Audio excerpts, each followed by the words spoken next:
Atos dos Apóstolos, capítulo 17. Paulo anuncia Jesus, o Messias. E, tendo passado por Anfípolis e Apolônia, chegaram a Tessalônica, onde havia uma sinagoga judaica. Como fazia habitualmente, Paulo foi à sinagoga e, por 3 sábados, argumentou com aquele grupo de pessoas com base nas Escrituras, explicando e comprovando que se fez necessário que o Cristo padecesse e ressuscitasse dentre os mortos. E proclamava: Este Jesus que vos anuncio é o Messias. Assim, alguns dos judeus foram convencidos e se uniram a Paulo e Silas, bem como uma multidão de gregos obedientes a Deus e diversas senhoras da alta sociedade local. Porém, os líderes judeus sentiram forte inveja e reuniram alguns homens perversos dentre os desocupados e, agitando a população, iniciaram um tumulto na cidade. Invadiram a casa de Jason em busca de Paulo e Silas, com o objetivo de arrastá-los para o centro do ajuntamento da multidão. Todavia, não os encontrando, agarraram Jason e alguns outros irmãos e os entregaram aos governantes da cidade, exclamando: Estes que têm causado alvoroço em todo o mundo, agora chegaram também aqui. E Jason os hospedou em sua casa. Todos eles estão agindo contra os decretos de César, proclamando que existe um outro rei chamado Jesus. Ao ouvir tal denúncia, toda a multidão e os governantes da cidade ficaram apreensivos. Apesar disso, libertaram Jason e os demais irmãos após o pagamento da fiança estipulada. Os bereanos estudavam a palavra. Então, logo ao cair da noite, os irmãos enviaram Paulo e Silas para Bereia. Chegando ali, dirigiram-se à sinagoga local. Os bereanos eram mais nobres do que os tessalonicenses, porquanto receberam a mensagem com vívido interesse e dedicaram-se ao estudo diário das Escrituras, com o propósito de avaliar se tudo correspondia à verdade. Dessa forma, muitos dentre os judeus creram, bem como um grande número de mulheres gregas da alta sociedade e não poucos homens gregos. No entanto, quando os líderes judeus de Tessalônica tomaram conhecimento que Paulo estava ensinando a palavra de Deus em Bereia, rumaram imediatamente para lá, agitando e instigando a população. Rapidamente, os irmãos enviaram Paulo para o litoral, mas Silas e Timóteo permaneceram em Bereia. Os irmãos que acompanhavam Paulo o conduziram até Atenas, partiram depois com orientações para que Silas e Timóteo se reunissem com ele assim que fosse possível. Paulo prega a Jesus em Atenas. Enquanto Paulo esperava por seus companheiros em Atenas, ficou profundamente indignado ao perceber que a cidade tinha ídolos por toda parte. E sobre esse tema dissertava na sinagoga entre os judeus e os gentios, obedientes a Deus, bem como na praça principal, diariamente, a todos aqueles que ali estivessem. Então alguns filósofos epicureus e estoicos começaram a argumentar com ele. Alguns indagavam: O que deseja comunicar esse tagarela? Outros comentavam: Parece ser um anunciador de deuses estranhos. Pois Paulo lhes pregava as boas novas de Jesus e a ressurreição. Por essa razão, o levaram a uma reunião no Areópago, onde lhe questionaram: Pode revelar-nos que nova doutrina é essa sobre a qual dissertas? Pois está nos apresentando pensamentos estranhos e desejamos compreender o significado de tais ideias. Porquanto os cidadãos de Atenas, assim como todos os estrangeiros que ali viviam, não se preocupavam com outro assunto senão falar e procurar saber as últimas novidades. Sendo assim, Paulo levantou-se no meio da reunião do Areópago e discursou: Caros atenienses, percebo que, sob todos os aspectos, sois muitíssimo religiosos, pois caminhando pela cidade, observei cautelosamente seus objetos de adoração, e encontrei até um altar com a seguinte inscrição: Ao Deus desconhecido. Ora, pois é exatamente este a quem cultuais em vossa ignorância, que eu passo a vos apresentar. O Deus que criou o universo e tudo o que nele existe é o Senhor dos céus e da terra, e não habita em santuário produzidos por mãos humanas. Ele também não é servido pelas mãos dos homens, como se precisasse de algo, porquanto ele mesmo concede a todos a vida, o fôlego, e supre todas as nossas demais necessidades. De um só homem fez Deus todas as raças humanas, a fim de que povoassem a terra, havendo determinado previamente as épocas e os lugares exatos onde deveriam habitar.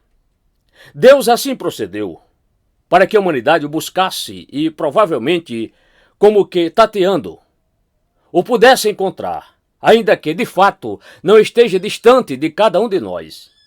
Pois nele vivemos, nos movimentamos e existimos, como declaram alguns de vossos poetas, porquanto dele também somos descendentes. Portanto, considerando que somos geração de Deus, não devemos acreditar que a divindade possa ser semelhante a uma imagem de ouro, prata ou pedra, esculpida pela arte e idealização humana. Em épocas passadas, Deus não levou em conta essa falta de sabedoria, mas agora ordena que todas as pessoas em todos os lugares cheguem ao arrependimento. Porque determinou um dia em que julgará o mundo com rigor de sua justiça, por meio do homem que para isso estabeleceu. E quanto a isso, ele deu provas a todos ao ressuscitá-lo dentre os mortos. Uns debocham, outros creem. Entretanto, alguns deles, assim que ouviram falar sobre a ressurreição dos mortos, começaram a dizer zombarias, e outros ainda exclamavam: sobre esse assunto, te daremos ouvidos numa outra oportunidade. Depois dessas palavras, Paulo se retirou do meio deles. Aconteceu, porém, que alguns homens se juntaram a Paulo e creram. Entre eles estava Dionísio, membro do conselho do Areópago, e uma mulher chamada Dâmaris, e com eles algumas outras pessoas.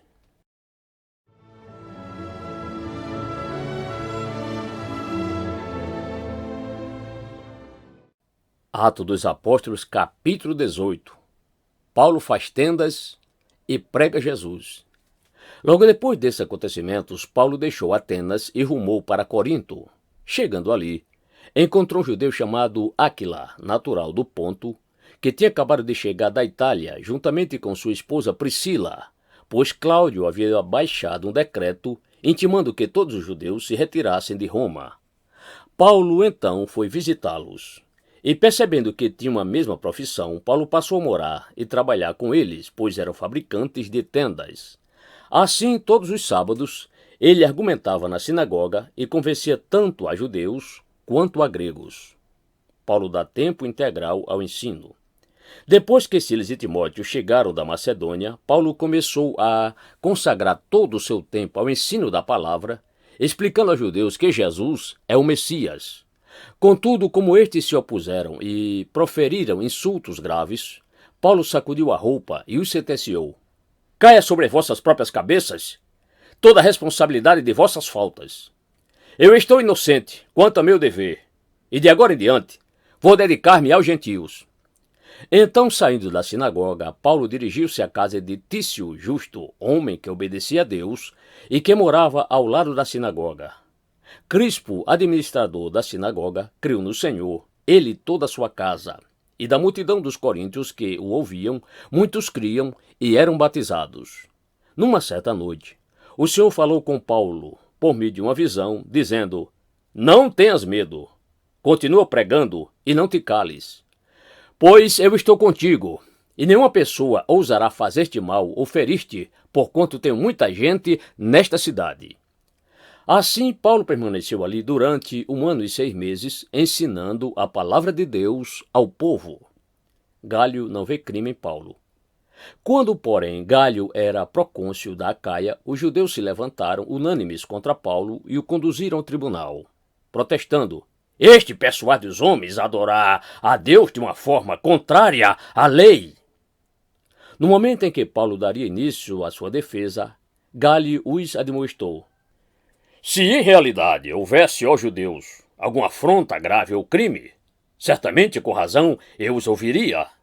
Entretanto, visto que se trata de uma questão de palavras e nomes de sua própria lei, ora, resolvei isso vós mesmos. pois não quero me dispor a ser juiz desses assuntos. E ordenou que fossem expulsos do tribunal. Então todos se voltaram contra Sóstenes, administrador da sinagoga, e o espancaram em frente ao tribunal. Contudo, Galho não expressou qualquer perturbação diante desse episódio. Paulo conclui sua segunda missão. Paulo ficou em Corinto por vários dias. Por fim, despedindo-se dos irmãos, navegou para a Síria, levando em sua companhia Priscila e Áquila. Porém, antes de embarcar, raspou a cabeça em Cencreia por causa de um voto que havia feito. Chegaram então a Éfeso, onde Paulo deixou Priscila e Áquila. Ele, no entanto, depois de entrar na sinagoga local, começou a pregar para os judeus. Estes rogaram que permanecesse por mais algum tempo, todavia, ele não aqueceu. Mas, ao despedir-se deles, ponderou: se Deus quiser, voltarei para vós outros. E embarcando, partiu de Éfeso. Assim que chegou a Cesareia, subiu até a igreja para saudá-la, e depois desceu para Antioquia. Havendo passado algum tempo em Antioquia, Paulo partiu dali e viajou por toda a região da Galácia e da Frígia, encorajando todos os discípulos. Paulo em sua terceira missão. Enquanto isso, chegou a Éfeso um judeu natural de Alexandria chamado Apolo, homem eloquente e que acumulava grande experiência nas Escrituras. Fora instruído no caminho do Senhor e com notável fervor pregava e ensinava com exatidão a respeito de Jesus, ainda que tivesse apenas o conhecimento do batismo de João. Apolo, portanto, começou a pregar com ousadia na sinagoga, e assim que Priscila e Áquila o ouviram, convidaram-no para uma visita à casa deles e lhe explicaram com acerto e clareza o caminho de Deus. Então, desejando ele viajar para Acaia, os irmãos o animaram e escreveram aos discípulos solicitando que o recebessem. Quando chegou, ele auxiliou muito aos que pela graça haviam crido, porquanto refutava veementemente os judeus em debates públicos, provando por meio das Escrituras que o Messias é Jesus.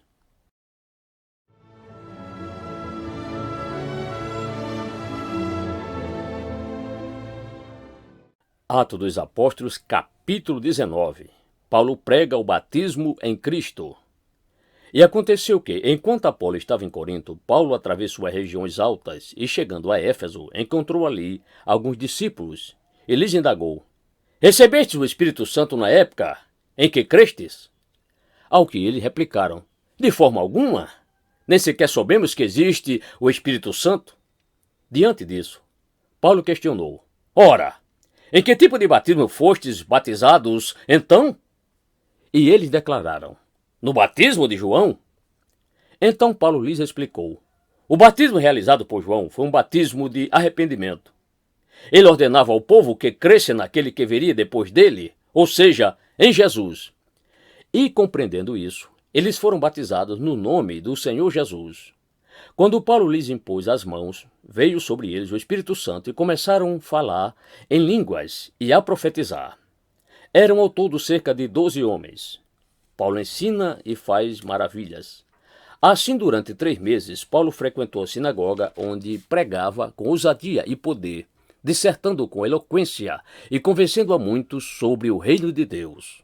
Todavia, alguns deles demonstraram que seus corações estavam petrificados e descrentes e passaram a falar mal do caminho para toda a comunidade. Paulo, então, afastou-se deles e, tomando consigo os discípulos, começou a ensinar diariamente na escola de Tirano. E assim procedeu por 2 anos, de forma que todos os habitantes da Ásia pudessem ouvir a palavra do Senhor, tanto judeus como gregos. Deus fazia milagres maravilhosos por meio das mãos de Paulo, de tal maneira que até lençóis e aventais que Paulo usava eram levados e colocados sobre os doentes. Estes eram curados de todas as suas enfermidades, assim como espíritos malignos eram expelidos deles. E alguns judeus que peregrinavam praticando exorcismo tentaram invocar o nome do Senhor Jesus sobre os tomados por espíritos malignos, mandando: esconjuro-os por Jesus, a quem Paulo prega. Os que assim procediam eram os 7 filhos de um judeu chamado Seva, um dos chefes dos sacerdotes dos judeus. Certo dia, um daqueles espíritos demoníacos lhes respondeu: Jesus eu conheço, Paulo sei quem é, No entanto, vós, quem sois? Então o endemoniado avançou sobre eles, os dominou e os agrediu com tamanha violência que, desnudos e feridos, fugiram daquela casa. Assim que esse acontecimento se tornou conhecido de todos os judeus e gregos que habitavam em Éfeso, toda a população foi tomada de grande temor e o nome do Senhor Jesus era engrandecido. Muitos dos que creram assim que chegavam, começavam a confessar e a declarar em público suas mais obras praticadas. Da mesma forma, muitos dos que haviam se dedicado ao ocultismo, reunindo seu livro de magia, os queimaram diante de toda a comunidade reunida. Calculado os seus preços, chegou-se à estimativa de que o valor total equivalia a 50.000 moedas de prata. E assim a palavra do Senhor era grandemente propagada e prevalecia poderosamente. Paulo envia Timóteo e Erasto. Passados esses acontecimentos, Paulo decidiu, no seu espírito, ir para Jerusalém, passando pela Macedônia e pela Caia, e projetava: depois de haver estado ali, é necessário igualmente que eu veja Roma. E, enviando a Macedônia 2 dos seus cooperadores, Timóteo e Erasto, ficou por mais algum tempo na província da Ásia. Tumulto na Assembleia do Povo. Naquele tempo aconteceu grande alvoroço por causa do caminho. Um ourive chamado Demétrio, que confeccionava miniaturas de prata do templo de Diana e proporcionava grandes lucros aos artífices, promoveu uma reunião destes com os demais trabalhadores dessa profissão e lhes declarou: senhores, sabeis que deste ofício vem o nosso enriquecimento? E estáis observando e ouvindo que, não apenas em Éfeso, como também em quase toda a província da Ásia, esse indivíduo Paulo tem persuadido e alterado o modo de viver de muitas pessoas, afirmando que deuses feitos por mãos humanas não têm poder divino. Ao continuar isso, correremos o risco de ver não apenas nossa arte perder o prestígio que ostenta diante de todos, como também de o templo de a grande deusa Diana cair em descrédito. E mais, de a própria deusa, hoje adorada em toda a província da Ásia e em todo o mundo, ser destituída de sua majestade divina. Assim que ouviram isso, foram tomados de grande ira e começaram a exclamar: grande é a Diana dos Efésios! Rapidamente, toda a cidade foi envolvida por absoluto alvoroço. O povo correu alucinado para o teatro, arrastando os companheiros de ministério de Paulo, os macedônios Gaio e Aristarco. Então Paulo quis apresentar-se à multidão, mas os discípulos o contiveram. Também alguns dos oficiais religiosos romanos, amigos de Paulo, chegaram a mandar-lhe um recado expresso, rogando-lhe que não se arriscasse a ir ao teatro. A assembleia estava em total confusão. Uns gritavam de uma forma, outros protestavam de outra. E a maior parte das pessoas nem sabia ao certo por que estavam concentradas ali. Um grupo saído da multidão julgou que Alexandre fora o causador daquele tumulto, quando os judeus o impeliram para que fosse à frente.